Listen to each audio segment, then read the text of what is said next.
माझ्या महाराष्ट्रात, माझ्या देशात 3 वर्षाच्या लेकरांचं बलात्कार होतो, तिची हत्या होते आणि आतापर्यंत सरकार शांत बसले आहे, सरकार झोपलेले आहे।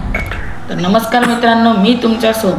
मित्रांनो, जसे की आपल्याला माहीतच असेल, जे मालेगावात जे एका लहान मुलीचा जे बलात्कार झाला आणि तिची हत्या झाली, तरी याच्यावर सरकारचं काही बोलणं नाही, सरकार आतापर्यंत झोपलेले आहे। जसं की मित्रांनो, आपण पाहत येतो आहे, सरकार म्हणतं का बेटी बचाओ बेटी पढाओ, तर सरकार फक्त या तोंडानंच म्हणते का, आश्वासनच देते का? सरकारचं काम फक्त काय पोस्टर लावूनच आणि आपल्या बेटी बरोबर बोलणंच आहे का? ह्या बेटीला सुरक्षा मिळत नाही आहे। ही जी बेटी आहे, आपल्या जी भारत देशातली जी बेटी म्हणतो आपण, त्या बेटीला आतापर्यंत सुरक्षा मिळलेली नाही आहे, फक्त मिळालेली आहे खोटी आश्वासनं, बस। पण मी सरकारला असं विचारतो की ह्या बेटीला आपण केव्हापर्यंत वाचवायचा आणि कधीपर्यंत वाचवायचा? 3 वर्षाची लेकरू हो, 3 वर्षाची होती, तिला आतापर्यंत बोलणंही नाही येत होतं, आता हळूहळू बोलणं शिकली होती, शाळेत जायला लागली होती, पण एका हरामखोरानं त्याच्यासोबत बलात्कार केला, तिचे कपडे काढले आणि तिला ठेचू मारलं। आणि आतापर्यंत तुमचं वेदना काय आहे? तुम्ही फक्त आश्वासनं देऊन राहिले, काय देऊन राहिले, काही बोलणं नाही, काही नाही।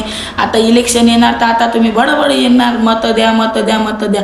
आणि तुम्ही सरकार, तुम्हाला माझं एवढंच म्हणणं आहे का तुम्ही जे आमच्या बेटीला, जे आमच्या महिलांना 1500 रुपये देता, ते 1500 रुपये दिल्यापेक्षा तुम्ही ना आमच्या महिलांना आणि बेटींना चांगली सुरक्षा दिली पाहिजे। पण ते सुरक्षा आम्हाला मिळत नाही आहे सरकार, ते सुरक्षा आम्हाला मिळत नाही आहे। आम्हाला फक्त मिळत आहे तुमचे खोटे आश्वासनं आणि 1500 रुपयाचे चॉकलेटं। अरे हाच प्रकार जर प्रदेशात घडला असतं ना, तर त्याला कठोरच्या पैकी कठोर शिक्षा दिली असती आणि सर्वांच्या समोर फाशी देऊन टाकून त्याला साल्याला भडव्याला जाळून टाकलं असतं।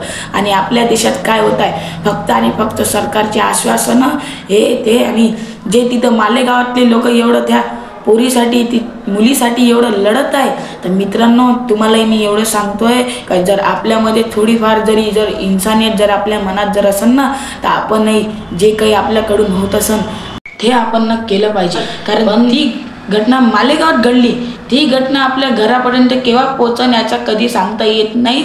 म्हणून अशी रॅली काढा, असं सरकारसमोर आंदोलन करा, असं न्यायाधीशासमोर आंदोलन करा की त्याला कठोरच्या पैकी कठोर शिक्षा दिली पाहिजे आणि असा सरकारनं कायदा काढला पाहिजे, असा न्याय काढला पाहिजे की याच्यानंतर कोणाच्या बापाची हिंमत नाही झाली पाहिजे, तेव्हाच त्या पोरीच्या आत्म्याला शांती मिळणार। आणि मी तर 18 वर्षाचा खालत आहे, तरी मी माझ्याकडून जेवढं होऊन मी तेवढं माझी ताकद लावणार आहे।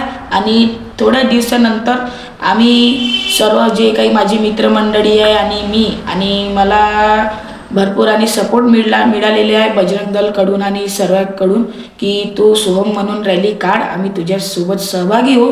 म्हणून मी पण रॅली काढणार आहे आणि तुम्ही पण आपल्या गावातून रॅली काढा आणि तिच्या न्यायासाठी मागणी करा।